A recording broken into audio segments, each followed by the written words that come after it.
Skeleton Crew and its score were an incredible addition to the Star Wars music canon, and as composer Mick Giacchino presented each theme to us, he also presented little Easter eggs while also strongly adhering to these themes throughout in a perfect homage to John Williams.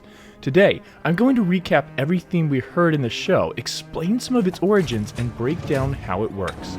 This is Star Wars Music Analysis.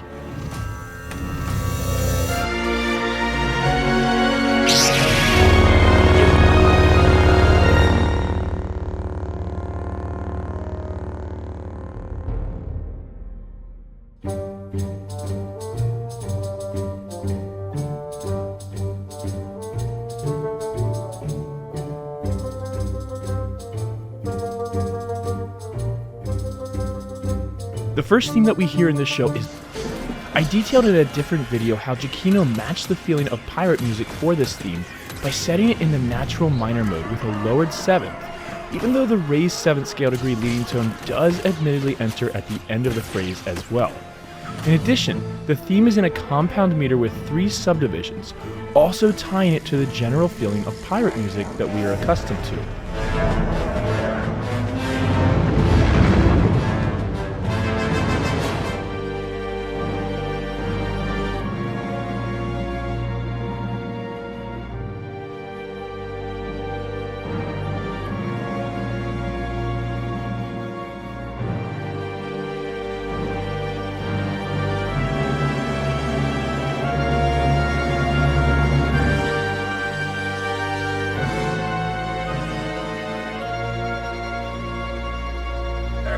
And right as the pirate theme finishes, it gives way to our second theme in the show, and that is of Captain Silvo, who we will later come to know as Jah Na Nawud. The theme's initial outlining of a minor triad immediately gives us a villain feel before Giacchino drops the theme by a half step on its descent. And some viewers have already pointed to this being closely connected to the Lucasfilms game Monkey Island for the pirate LeChuck. This should come as no surprise since the pirates in Skeleton Crew in general were said to have been inspired by the pirates from Monkey Island by the creators. So I'm sure there was a nudge from them to put this musical Easter egg into the score as well. And while often feeling a bit comical with the trombone and upbeat rhythm in Monkey Island, Giacchino really just changed the rhythm slightly, delaying the second and third notes by half a beat in order to make it more unique and sidestep copyrights.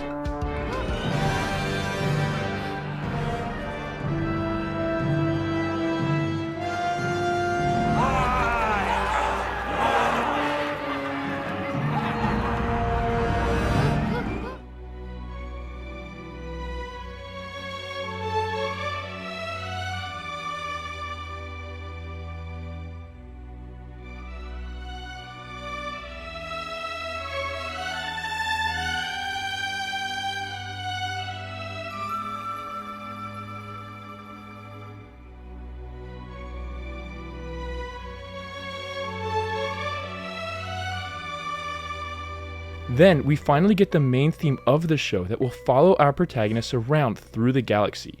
And just like the pirate theme, the Skeleton Crew or Kids theme is set in the Aeolian mode with a lowered 7th, which ties it into the overall pirate feeling of the show again.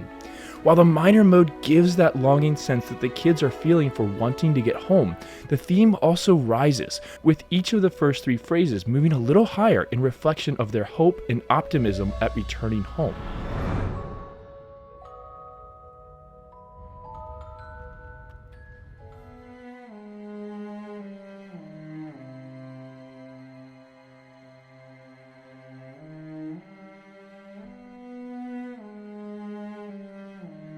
Perhaps the only theme heard even more than the kids' theme during this show is a theme that I refer to as the theme of mystery, because it tends to follow the kids as they travel and unravel different mysteries. It's a peculiar theme that usually falls first before rising again.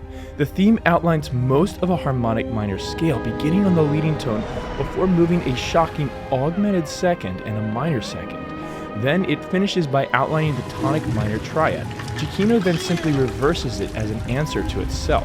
And if there was ever a clear reason to believe that this show had inspirations from the Goonies, it's from this theme, Because just like this theme following our kids from Manhattan, an almost identical motif occurs throughout the Goonies movie as the kids continue their adventure. And again, Giacchino was likely nudged to bring in this Easter egg by creators John Watts and Christopher Ford, and he was able to slightly vary the rhythm from being the fully even durations in the Goonies to one with more character and shorter third and fourth notes that would also meet the requirements of being just different enough for copyrights.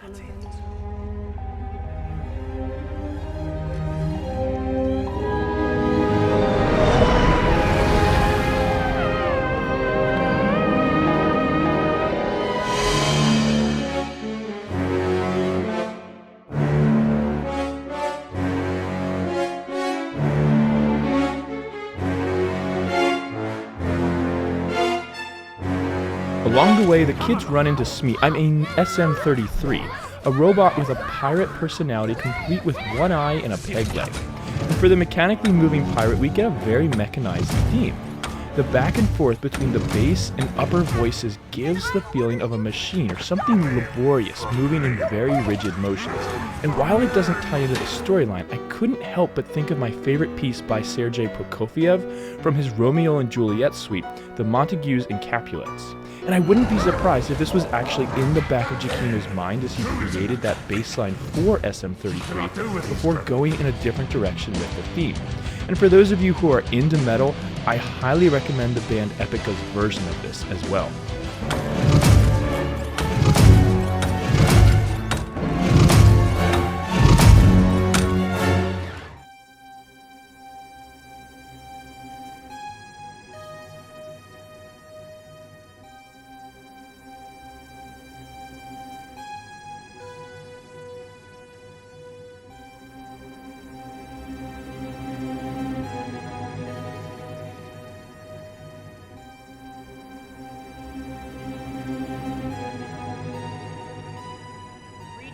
While Kim's time in the show is mostly reserved for episode 3, the theremin that introduces her theme left a lasting impression on us.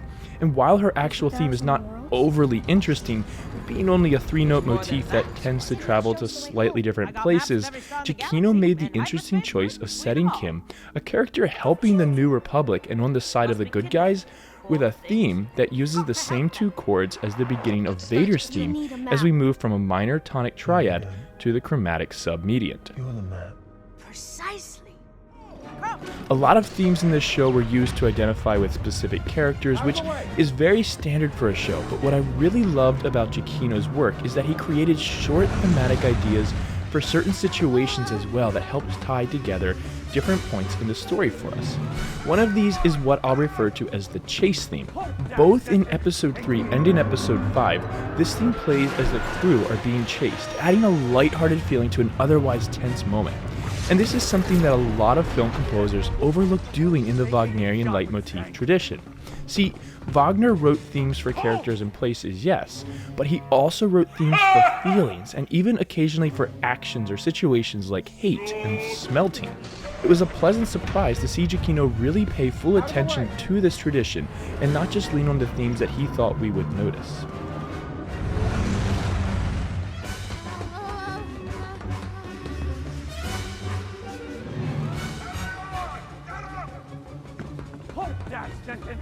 Another example of less important but recurring thematic ideas is what I refer to as the theme of deception. Both when the Onyx Cinder lands on At Akron and when it lands on At Aten, we hear the same theme. When landing on At Akron, the kids believed they were home, only to be deceived. Later they go to the supervisor's tower on that planet believing they'll find a path home, but again are deceived. As they land on At Aten, this time it's Jod Na doing the deceiving. And so, in both cases, Giacchino gives us the same theme to remind us that things aren't always what they seem.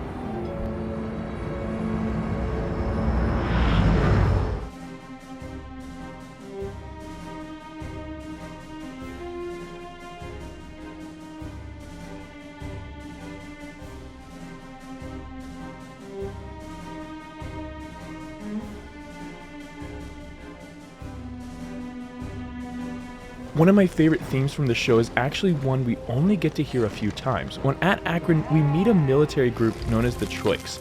Giacchino sets a mostly arpeggiated theme set in a slow and fairly sad march-like setting for this group, as we really come to pity them as the episode goes on. Yet, you each have potential. And as we move to Lanupa, Giacchino gives this planet a very different setting as it becomes a resort planet. He reflects luxury in this galaxy by comparing it to Lando Calrissian's Cloud City with similar woodwind flails and orchestral voices.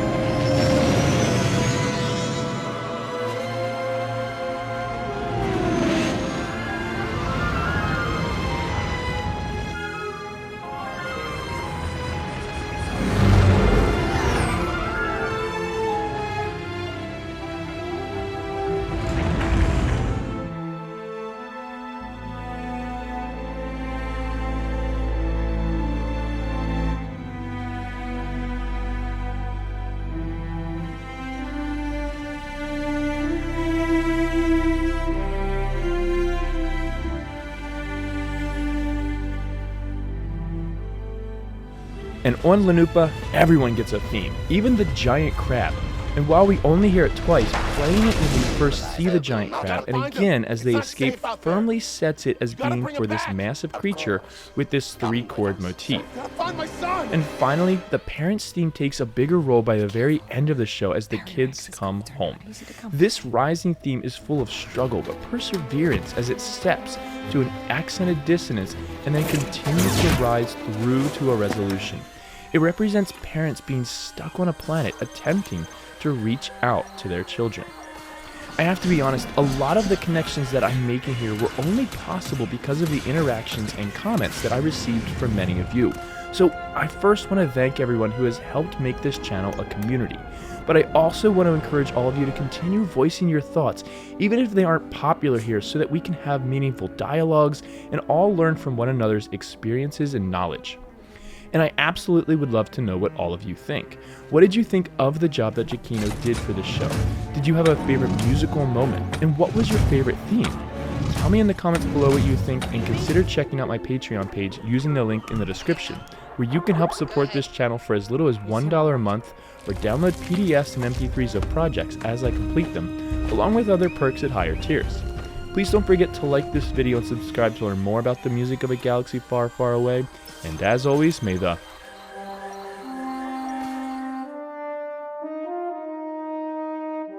be with you.